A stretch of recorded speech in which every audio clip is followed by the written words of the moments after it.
بسم الله الرحمن الرحيم. بسم الله الرحمن الرحيم وبه نستعين وهو خير ناصر ومعين وصلى الله على نبينا محمد وآله الطاهرين وصحبه المنتجبين. اللهم صل على محمد وآل محمد. عزیز طلباء کرام، السلام علیکم ورحمۃ اللہ وبرکاتہ۔ آج کا سبق گزشتہ سے پیوستہ ہے۔ کل ہم نے دلالت کی بحث کی تھی اور آج ہم لفظ اور معنی کے درمیان رابطے کی نوعیت پر بحث کریں گے کہ لفظ سے معنی کی طرف جو ذہن کا منتقل ہونا ہے، اس کے درمیان کیسا رابطہ ہے اور یہ انتقال کیوں انجام پاتا ہے۔ سب سے پہلے چلتے ہیں قراءت متن کی جانب۔ وعلى هذا الأساس نعرف أن العلاقة بين تصور اللفظ وتصور المعنى تشابه إلى درجة ما العلاقة التي نشاهدها في حياتنا الاعتيادية بين النار والحرارة أو بين طلوع الشمس والضوء، فكما أن النار تؤدي إلى الحرارة وطلوع الشمس يؤدي إلى الضوء، كذلك تصور اللفظ يؤدي إلى تصور المعنى. ولأجل هذا يمكن القول بأن تصور اللفظ سبب لتصور المعنى، كما تكون النار سببا للحرارة وطلوع الشمس سببا للضوء، غير أن علاقة السببية بين تصور اللفظ وتصور المعنى مجالها الذهن، لأن تصور المعنى من اللفظ إنما يوجد في الذهن، وعلاقة السببية بين النار والحرارة أو بين طلوع الشمس والضوء مجالها العالم الخارجي۔ یہ تو آج کی عبارت تھی جو ہم نے قرأت کر لی۔ آئیے چلتے ہیں وضاحت کی جانب اور دیکھتے ہیں کہ کیا نکات اس سے اخذ ہوتے ہیں۔ گزشتہ سبق میں ہم نے اس بات کو زیر بحث لایا تھا کہ دلالت کیا ہے، اور پھر ہم اس نتیجے پہ پہنچے تھے کہ لفظ سے معنی کی طرف جو ذہنی منتقلی ہوتی ہے، لفظ اور معنی کے درمیان جو ذہنی تعلق ہوتا ہے، جس سے ہم الفاظ سے سن کر معانی کی طرف منتقل ہو جاتے ہیں، الفاظ سننے سے ہمارے ذہن میں معانی آ جاتے ہیں، اسی منتقلی کو، اسی تعلق کو دلالت کہتے ہیں۔ تو دلالت کی تعریف ہم نے گزشتہ سبق میں بیان کر دی ہے۔ آج ہم نے جو بحث کرنی ہے وہ ہے لفظ اور معنی کے درمیان رابطے کی نوعیت کا بیان ہے۔ لفظ اور معنی کے درمیان جو رابطہ ہے وہ سببیت کے رابطے سے نزدیک ہے۔ شہید اس کو تشبیہ دے رہے ہیں، یعنی کأنہ یہ سببیت کا رابطہ ہے۔ کأنہ یعنی گویا لفظ کا اور معنی کا جو تعلق ہے وہ سبب اور مسبب کا ہے۔ تو اس کے لیے شہید کچھ مثالیں دیتے ہیں۔ سب سے پہلی مثال سورج اور روشنی کی ہے۔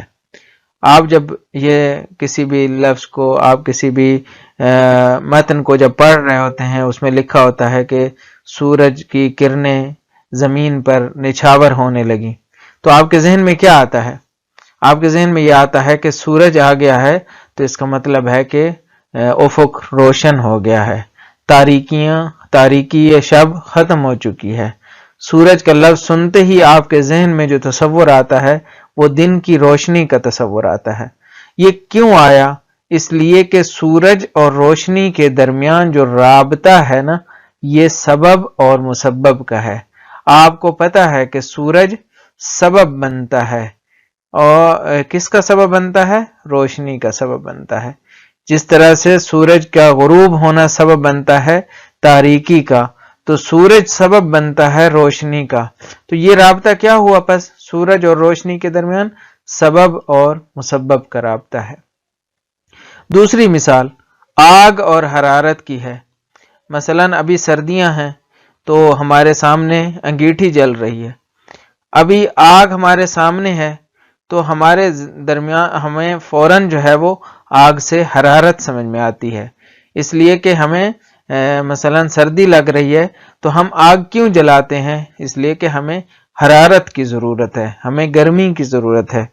تو ہم آگ کے اور حرارت کے درمیان رابطے کو کشف کرتے ہیں. کیوں یہ رابطہ کشف ہوتا ہے؟ اس لیے کہ یہ سبب اور مسبب کا رابطہ ہے. بس یہ وہ رابطے ہیں جو باہر کی دنیا میں موجود ہیں. عالم خارج اس کو کہتے ہیں، عالم تکوین بھی کہتے ہیں. تکوینیات ہیں، یعنی آپ دنیا تجربہ میں، دنیا مٹیریل میں، مادی دنیا میں آپ دیکھتے ہیں کہ آگ اور حرارت کے درمیان رابطہ موجود ہے، سورج اور روشنی کے درمیان رابطہ موجود ہے. تو یہ الفاظ اور معانی کے درمیان بھی اسی کے نزدیک کا ہی کوئی رابطہ ہے. جب آپ الماء کا لفظ سنتے ہیں تو آپ کے ذہن میں فوراً پانی کا تصور آتا ہے. یعنی آپ اگر عربی جانتے ہوں تو الماء کے لفظ سے آپ کے ذہن میں پانی کا تصور آئے گا. اگر پانی کا لفظ میں بولوں تو فوراً میرا مثلا میں کہوں گا کہ بچہ مجھے پانی لا کے دیں تو وہ مجھے پانی لا کے دیں گے، فوراً ایک گلاس پانی میرے ہاتھ میں تھمائیں گے. کیوں؟ اس لیے کہ پانی کے لفظ سننے سے بچے نے کیا سمجھا؟ یہ سمجھا کہ یہ پانی ہی مانگ رہے ہیں تو وہ مجھے ایک گلاس پانی لا کے دیں گے، دودھ نہیں لا کے دیں گے. تو یہ لفظ سے وہ کیسے معنی کی طرف منتقل ہوا؟ کہتے ہیں کہ ویسے ہی جیسے انسان کا ذہن آگ سے حرارت کی طرف منتقل ہوتا ہے، کیونکہ آگ اور حرارت کے درمیان رابطہ موجود ہے. جس طرح انسان کا ذہن سورج سے روشنی کی طرف منتقل ہوتا ہے کیونکہ سورج اور روشنی کے درمیان رابطہ موجود ہے. ان تمام رابطوں کو رابطہ سبب و مسبب کہتے ہیں، سببیت کا رابطہ ہے. تو کہتے ہیں کہ الماء اور پانی کے درمیان بھی جو رابطہ ہے یہ بھی سبب اور مسبب کا رابطہ ہے. صرف کیا ہے؟ فرق ہے. یعنی لفظ اور معنی کے درمیان جو رابطہ ہے نا، اس کی سببیت اور مسببیت میں اور جو اشیاء خارجی ہیں، جو بیرونی اشیاء ہیں، جو بیرونی دنیا ہے، ان کی جو سببیت اور مسببیت ہے ان کے درمیان فرق ہے. فرق کیا ہے؟ فرق ظرف تحقق کا ہے. یعنی کہاں پہ اس نے محقق ہونا ہے، یہ رابطہ کہاں پہ عملی شکل اختیار کرتا ہے، یہ رابطہ اس نے کہاں پہ واقع ہونا ہے. تو کہتے ہیں جو لفظ اور معنی کے درمیان جو رابطہ ہے اس کا ظرف تحقق ذہن ہے، انسانی ذہن ہے. یعنی ذہن انسان کے اندر یہ رابطہ بنتا ہے. کب بنتا ہے؟ جب اس کو الفاظ کا اور معانی کا علم ہوتا ہے تو اس کا ذہن لفظ سے معنی کی طرف منتقل ہوتا ہے. جبکہ جو یہ دو پہلی مثالیں ہیں، آگ والی اور سورج والی جو مثال ہے، اس میں جو ظرف تحقق ہے وہ کیا ہے؟ وہ باہر کی دنیا ہے، بیرونی دنیا ہے، باہر کی دنیا ہے، عالم خارج جسے کہتے ہیں. یعنی عالم خارج میں، بیرونی دنیا میں آپ جب دیکھتے ہیں سورج جوں ہی طلوع ہوتا ہے روشنی آ جاتی ہے، جوں ہی آگ لگتی ہے حرارت آ جاتی ہے. تو آگ اور حرارت کے درمیان اور سورج اور روشنی کے درمیان جو رابطہ ہے اس کا ظرف تحقق بیرونی دنیا ہے، جبکہ الفاظ اور معانی کے درمیان جو رابطہ ہے، جو سبب و مسبب کا رابطہ ہے، اس کا ظرف تحقق ذہن ہے. پس ہم نے دونوں کے درمیان سببیت کے رابطے کو بھی بیان کر دیا اور اس کا ظرف تحقق بھی بیان کر دیا. تو یہ تھے اہم نکات، اور اب چلتے ہیں وضاحت متن کی جانب. ما هو الوضع والعلاقة اللغویہ، یہ عنوان تھا جس کے زیر بحث ہم نے کل کچھ مباحث عرض کی. آج ہم اسی کے تسلسل میں گفتگو کر رہے ہیں. فرماتے ہیں کہ وعلى هذا الاساس، اس بنیاد پر. کس بنیاد پر؟ جو ہم نے کل کی مباحث عرض کر دی کہ جس میں ہم نے بتایا تھا کہ لفظ اور معنی کے درمیان ایک رابطہ ہوتا ہے جس کی وجہ سے لفظ سے ہم معنی کی طرف منتقل ہو جاتے ہیں. تو اس کی بنیاد پہ ہم سمجھ سکتے ہیں، نعرف، ہم سمجھتے ہیں کہ ان العلاقۃ، بین تصور اللفظ و تصور المعنی تشابہ الى درجۃ ما العلاقۃ التي نشاہدها فی حیاتنا الاعتیادیہ. ہم سمجھتے ہیں، نعرف یعنی جاننا، عرفان معرفت، عمق فہم کو کہتے ہیں، یعنی فہم عمیق اس کو کہتے ہیں معرفت. ہم سمجھ لیتے ہیں کہ جو رابطہ ہے، علاقہ ہے لفظ کے تصور کے درمیان اور معنی کے تصور کے درمیان، یہ علاقہ اور یہ تعلق تشابہ ہو، مشابہت رکھتا ہے، یعنی اور یہ مشابہت الی درجۃ ما، ایک درجے تک ہے، یعنی کامل نہیں ہے. ہم اس کو یہ نہیں کہہ رہے کہ یہ بالکل ویسا ہی ہے، نہیں، بلکہ ایک حد تک یہ تشابہ موجود ہے. کس کے درمیان، کس کے ساتھ اس کی تشابہت ہے؟ کہتے ہیں العلاقۃ التی نشاہدها، ان مشاہدات کے درمیان، ان تعلقات کے درمیان جو ہمارے مشاہدے میں آتے ہیں. کون سے تعلقات ہمارے مشاہدے میں آتے ہیں؟ کون سے روابط ہمارے مشاہدے میں آتے ہیں؟ کہتے ہیں وہ علاقات اور وہ روابط جو ہمیں عمومی زندگی میں نظر آتے ہیں، فی حیاتنا الاعتیادیہ، ہماری عادی زندگی میں، نیچرل جو ہم زندگی گزار رہے ہیں، لائف گزار رہے ہیں، اس کے اندر ہمیں نظر آتے ہیں. مثلا کون سے علاقات؟ کہتے ہیں بین النار والحرارہ، جس طرح تعلق ہے آگ کا حرارت کے ساتھ، یہ ہمیں نظر آتا ہے کہ آگ اور حرارت کا تعلق ہے. او بین طلوع الشمس والضوء، اسی طرح سورج کے طلوع ہونے کا اور روشنی کا آپس میں تعلق ہے، یہ ہمیں نظر آتا ہے. تو کہتے ہیں لفظ اور معنی کے درمیان جو علاقات ہیں یہ بھی انہی علاقات کی قبیل سے ہیں، یہ بھی انہی علاقات کے جیسے ہیں. اس کو مشابہت دے رہے ہیں کس کے درمیان؟ ان علاقات کے درمیان جو لفظ اور معنی کے درمیان ہے. فکما، وضاحت کر رہے ہیں، فکما ان النار تؤدی الی الحرارۃ وطلوع الشمس یؤدی الی الضوء، جس طرح کہ آگ مؤدی ہوتی ہے، نتیجہ دیتی ہے حرارت کا، آگ سے حرارت جنم لیتی ہے. طلوع الشمس سے، سورج کے طلوع ہونے سے روشنی تولید ہوتی ہے، روشنی وجود میں آتی ہے.